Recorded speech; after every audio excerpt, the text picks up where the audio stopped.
No, you don't. Men value kindness, confidence.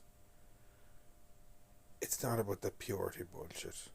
You know, that's that's childish sort of. You know, um, if you want that, be a Christian.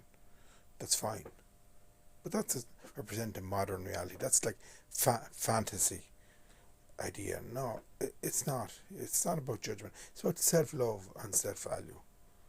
Apparently, and once you don't really address that, you know, you're only just kind of making the guys feel better and the girls feel maybe better, but it's not really it.